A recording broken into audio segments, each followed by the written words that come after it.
So you've probably heard of Maslow's hierarchy of needs. It's a really popular concept in psychology about how you need to take one step at a time and you can't fulfill one need without having filled the other ones below it on the hierarchy.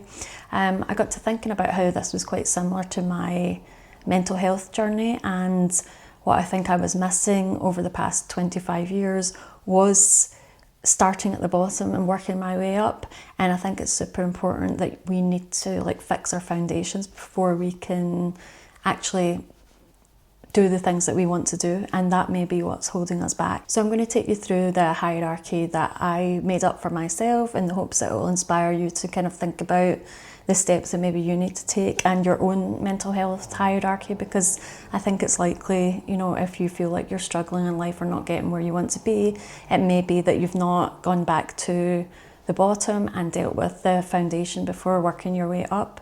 I think that's really what's happened to me, so I'm going to go through this with you and talk about my personal experience and how I'm now at the bottom working my way up again. So this is my little mock-up, my mental health hierarchy of needs.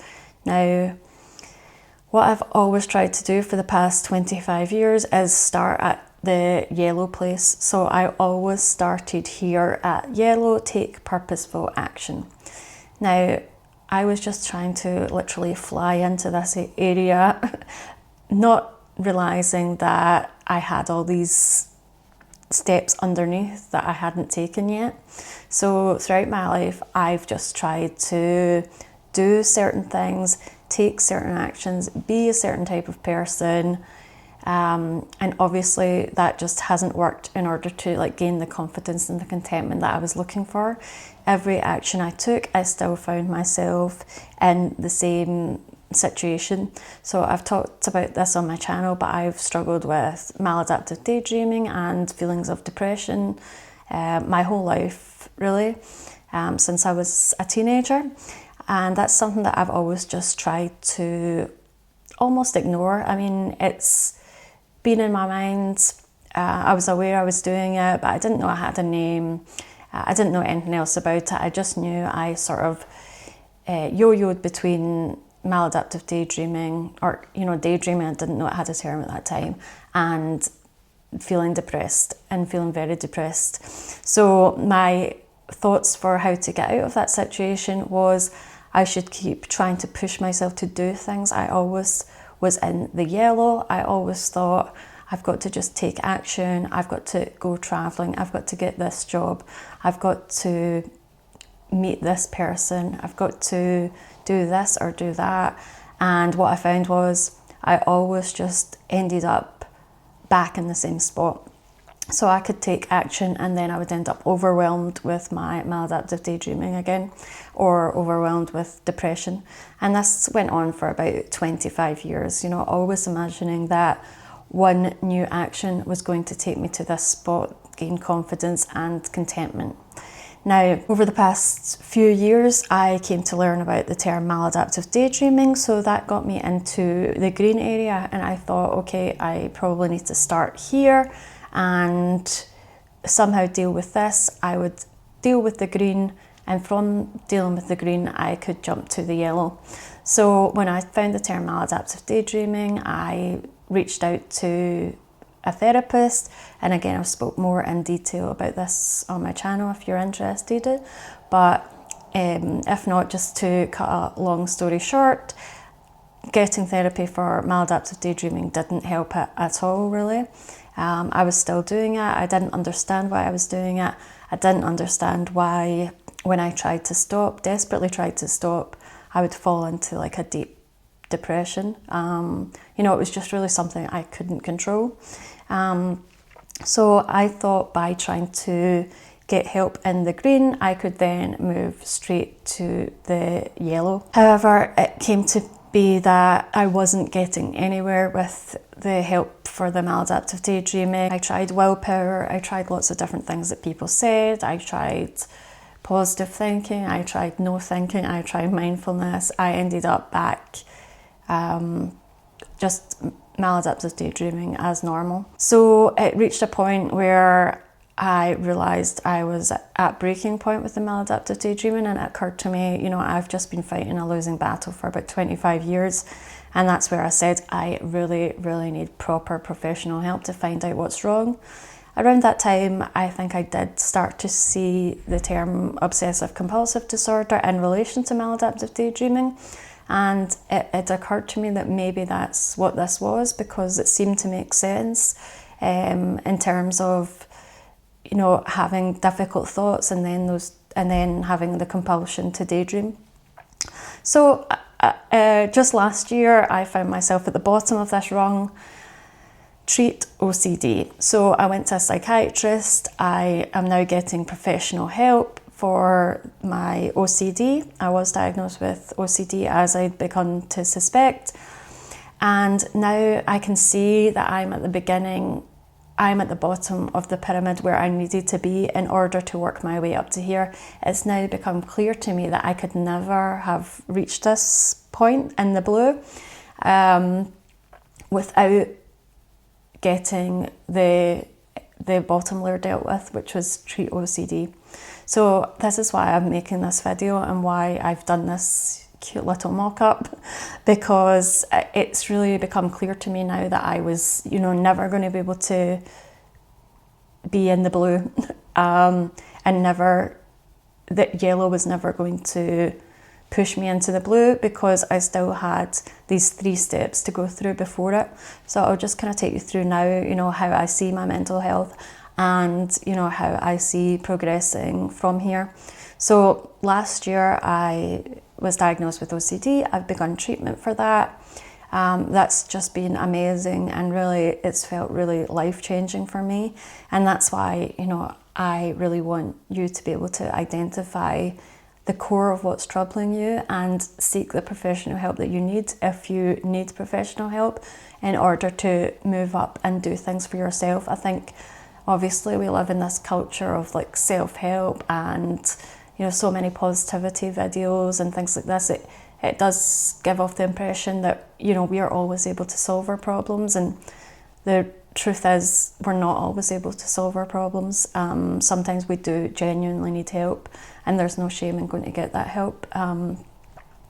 Even just, you might go to professional help and find out that's not what you need, but finding that out is going to be beneficial for you in order to move forward.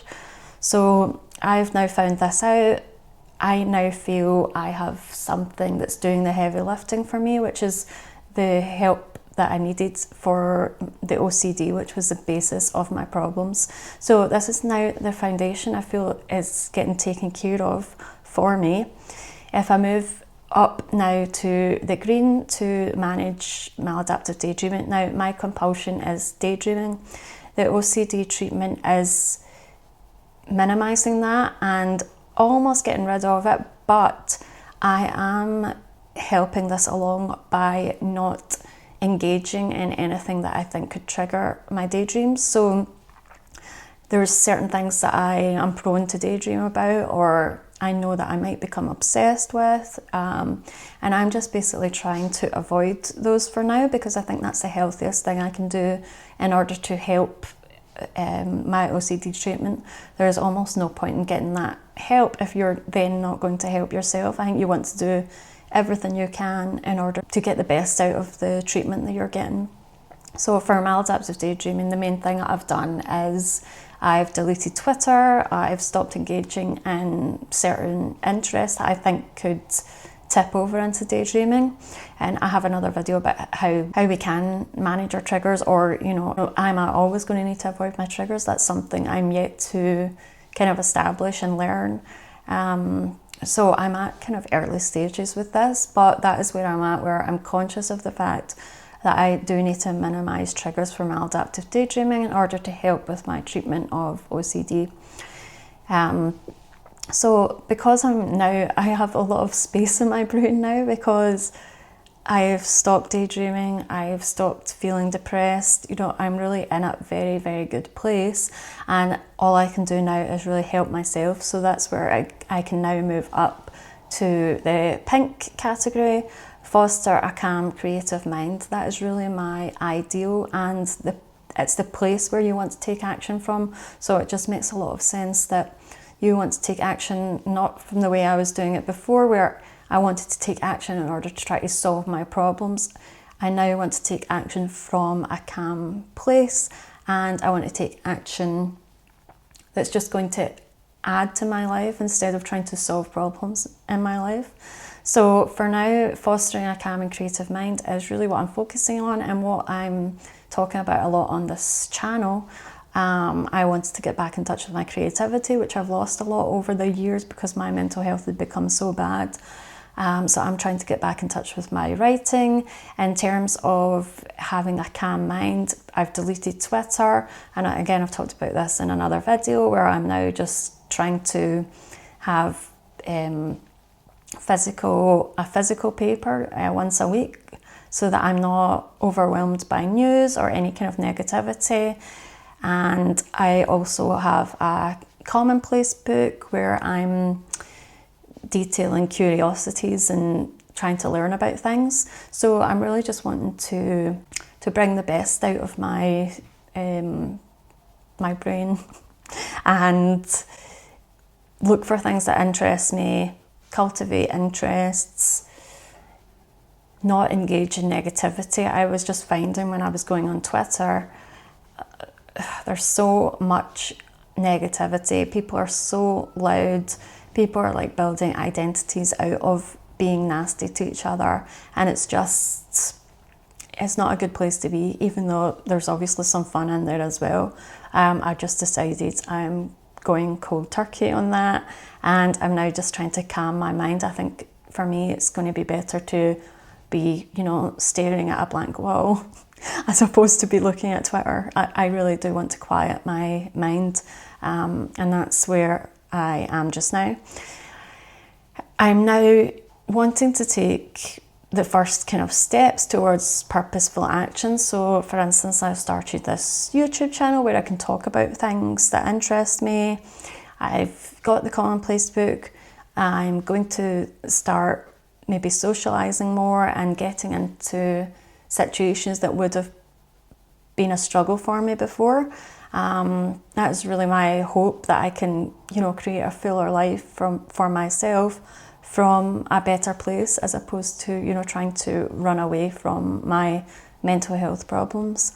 And by doing this, and, I really want to take up quite a lot of action this year, I'm hoping by, this is maybe too confident, but I'm hoping by Christmas, this is where I'm going to be, gain confidence and contentment. Yay! I really would like to, we're halfway through the year, and I feel I'm kind of between pink and yellow right now. And I think with enough purposeful action, and I'm going to be thinking about, what I want to do, what I want to achieve, and, what I want to fill my life with. I think by the end of this year, I think I'm going to have a better understanding of that, and hopefully I'll have taken enough steps that I'll have gained confidence. As people say, like, you get confidence from doing certain things, and for a lot of us, we're jumping straight into that, assuming that that's going to be the answer. But, hopefully this will help you kind of understand that there's maybe steps you need to take before you can take action. And you really want to fix your foundations first in order to be taking action from a really positive place or a calm place.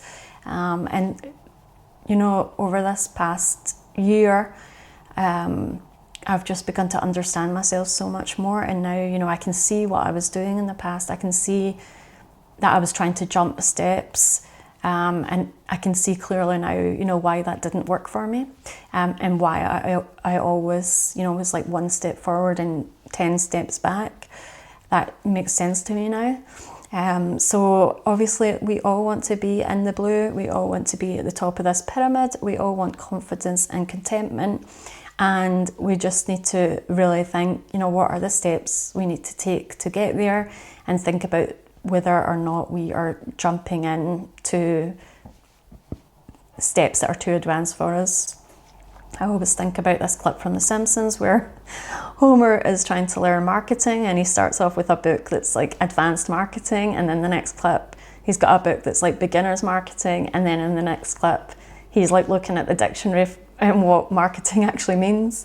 And I think, you know, for a lot of us, like we're jumping to the advanced stage of things, and we need to kind of step back and think about, you know, what we actually need. And you know what, this maybe will come over time. You know, I'm just not even sure that, you know, I could have solved all this years ago. I maybe did need to take the wrong steps that I've taken in order to get here, but hopefully I can help people speed up getting the help that they need just by recognising it for themselves. So I hope you'll make your own mental health hierarchy of needs and try to establish, you know, what steps you need to take in order to be your best self, living your best life. I think that's the dream for all of us. If you like this video, please do like and subscribe. It would really help me out. And please do let me know if you have any other ideas about this, or if you have created your own hierarchy and what it looks like. Thank you so much for watching this video, and I'll see you in the next one. Bye.